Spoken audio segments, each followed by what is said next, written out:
Hello everyone. आज हमारा है चैप्टर 4 का पार्ट 18। आज पार्ट 18 में हम पढ़ने जा रहे हैं इस चैप्टर की समरी, दैट इज सारांश के बारे में, क्योंकि ये चैप्टर हमारा अब कंप्लीट हो चुका है। तो आज हम सारांश के बारे में जानेंगे कि इस चैप्टर में हमने क्या क्या इम्पोर्टेंट जाना है। हम क्या देखेंगे, हम ये देखेंगे कि हमने क्या क्या इम्पोर्टेंट इस चैप्टर में पढ़ा है। ऑल दो सारे इम्पोर्टेंट चीजें हैं, लेकिन हम एक तरह से इन शॉर्ट में पढ़ेंगे इस चैप्टर को। और साथ ही साथ वेट और साथ ही साथ हम ये देखेंगे कि वो जो पॉइंट है वो हमने कौन से पार्ट में कवर करवाया है। कौन सी वीडियो में हमने वो जो पॉइंट है वो कवर करवाया है, ताकि आप, अगर आपको उस पॉइंट को समझने में कोई भी प्रॉब्लम आती है तो आप उस वीडियो को देख सके। तो चलिए शुरू करते हैं। तो हमने देखा था कि चुंबकीय क्षेत्र बी पर वैद्युत क्षेत्र ई की उपस्थिति में v वेग से गतिमान किसी आवेश पर लगने वाला बल, उसको हम कहते हैं लॉरेंज बल। इसका हमने सूत्र देखा था, और वो था F बराबर Q bracket V cross B plus E।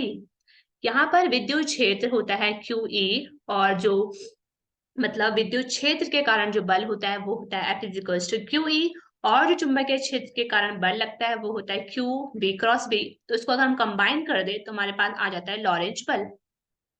चुंबकीय क्षेत्र Q V क्रॉस B जो होता है वो V के अभिलंबवत होता है, तो किया गया कार्य शून्य होता है। तो ये हमने पार्ट 1 में कवर करवाया था।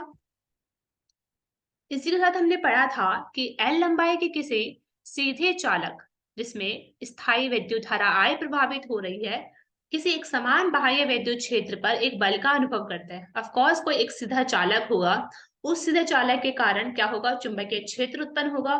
और उस चुंबकीय क्षेत्र में अगर हम कोई दूसरी जो एक वस्तु लेकर आते हैं तो वो उस पर, उस चुंबकीय क्षेत्र के कारण उस पर एक बल कार्य करेगा, और बल होगा F is equals to I L cross B. ये हमने पार्ट 2 में पढ़ा था।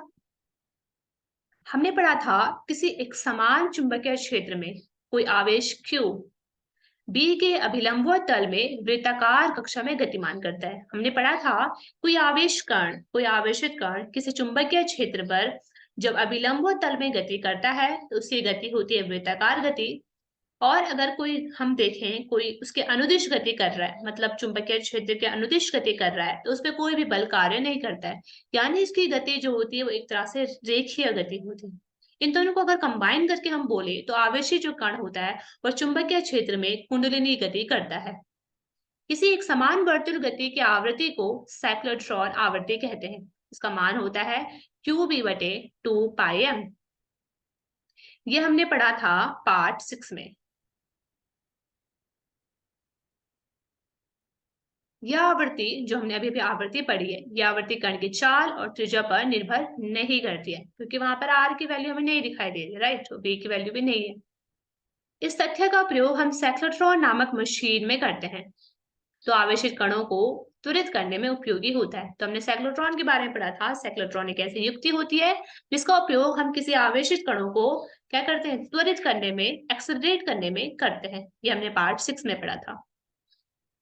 हमने बायो सेवर्ट का नियम पढ़ा था, जिसके अनुसार किसी डीएल लंबाई के किसी अवयव, एक लंबाई है जिसका छोटा सा अवयव हमने लिया था डीएल, जिससे अपरिवर्ती विद्युत धारा प्रभावित हो रही है, के कारण आर सदिश दूरी पर स्थित किसी बिंदु P पर चुंबकीय क्षेत्र डीबी हम इस प्रकार व्यक्त करते हैं। यानी उसका चुंबकीय क्षेत्र का मान होता है म्यू नॉट बटे 4πI डीएल क्रॉस आर बटे आर क्यूब। इसको अगर हम सॉल्व करें क्रॉस प्रोडक्ट को तो वो आता है बी बराबर mu naught 4πI R square, I बटे आर स्क्वायर। पी पर कुल क्षेत्र प्राप्त करने के लिए हमें इस सदिश व्यंजक को चालक की समस्त लंबाई के समाकलित करना चाहिए। ये हमने पढ़ा है पार्ट 7 में। इसी के साथ हमने एक वृत्ताकार कुंडली के कारण चुंबकीय क्षेत्र पढ़ा था, जिसका मान आया था बी बराबर mu naught I R square बटे 2x square plus R square की पावर 3/2। कुंडली के केंद्र पर हमने चुंबकीय क्षेत्र का परिमाण निकाला था, उसका मान आता है बी बराबर म्यू नॉट आई बचे 2r। एम्पियर का परिपथीय नियम, जिसके अनुसार जो उसका सूत्र होता है वो होता है B DL integration of B DL is equals to mu naught I. I क्या है, आई उस पृष्ठ से, एम्पियर के नियम में हमने देखा था कि हमारे पास एक बंद पृष्ठ होना चाहिए, जिस तरह से हम गाउस के नियम में पढ़ते हैं उसी तरह का। तो उस बंद पृष्ठ का जो हम बोले चुंबकीय क्षेत्र होगा उसका, वो होता है म्यू नॉट आई के बराबर। आई का जो दिशा होती है वो हम दक्षिण हस्त नियम के द्वारा प्राप्त करते हैं। हमने देखा था यदि बंद पृष्ठ, यदि बी बंद वक्र की परिधि एल के हर बिंदु पर स्पर्श के अनुदिष्ट निर्दिष्ट है, तब परिधि के अनुदिष्ट का जो परिमाण होगा नियत है, तो बीएल बराबर होता है म्यू नॉट आई। किसी लंबे सीधे तार जिसमें से आई धारा प्रभावित हो रही है से आर दूरी पर स्थित किसी बिंदु पर चुंबकीय क्षेत्र का परिमाण होता है बी बराबर आई बटे 2 पाई आर। लंबी परिनालिका के बारे में हमने पढ़ा था, हमने परिनालिका पढ़ी, टोरॉइड पढ़ी। तो परिनालिका के कारण हमने देखा था चुंबकीय क्षेत्र किस तरह से होता है। हमने ये देखा था कि परिनालिका के बाहर जो होता है वो चुंबकीय क्षेत्र शून्य होता है, जबकि उसके अंदर की हम बात करते हैं चुंबकीय क्षेत्र की, तो उसका मान होता है बी बराबर म्यू नॉट एन आई, जहां पर एन जो स्मॉल एन है वो परिनालिका के प्रति एकांक लंबाई में फेरों की संख्या को प्रदर्शित करता है। जबकि टोरॉइड के लिए चुंबकीय क्षेत्र हमने देखा था वो आता है चुंबकीय क्षेत्र, जहां पर उसका अंदर का चुंबकीय क्षेत्र की हम बात करते हैं वो आता है म्यू नॉट एन आई बटे 2 पाई आर, जहाँ पे एन क्या है, एन कुल फेरों की संख्या है। याद रहे ये वाला एन दूसरा है और ये वाला एन दूसरा है। हमने ये भी देखा था कि समांतर विद्युत धाराएं एक दूसरे को आकर्षित करती हैं, जबकि प्रति समांतर विद्युत धाराएं एक दूसरे को प्रतिकर्षित करती है, जो कि आवेश के कॉन्सेप्ट से डिफरेंट होता है। क्योंकि आवेश में हम देखते हैं कि जो आवेश होते हैं, जो सजातीय आवेश होते हैं, वो एक दूसरे को आकर्षित नहीं बल्कि प्रतिकर्षित करते हैं, जबकि विजातीय आवेश एक दूसरे को आकर्षित करते हैं।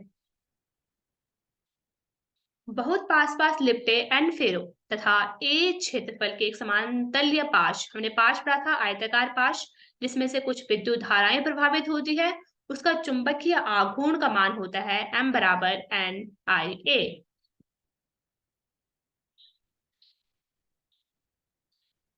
Just wait. इसी के साथ हमने इसी पाश के लिए, इसी समांतर पाश के लिए हमने देखा था कि उस पर जो बल लगता है वो बल लगता है शून्य, जबकि उसका बल आघूर्ण का मान होता है टॉ बराबर एम क्रॉस पी।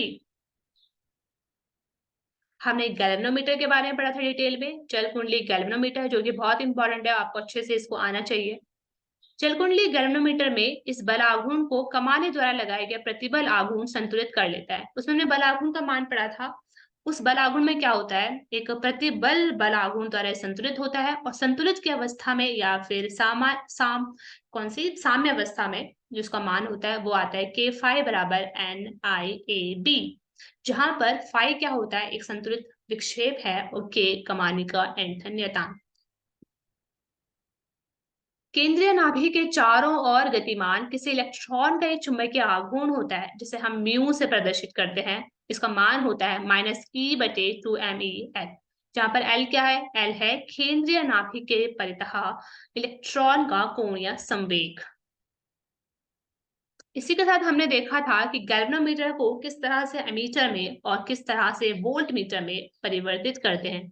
तो किसी जल कुंडली गैल्वेनोमीटर को उसकी कुंडली के पार्श्व क्रम में कोई अल्प परिमाण का शंट प्रतिरोध संबंध करके अमीटर में उसे रूपांतरित कर सकते हैं, जबकि उस कुंडली के साथ श्रेणी क्रम में अधिक परिमाण का प्रतिरोध संबंध करके उसे वोल्ट मीटर में हम रूपांतरित कर सकते हैं।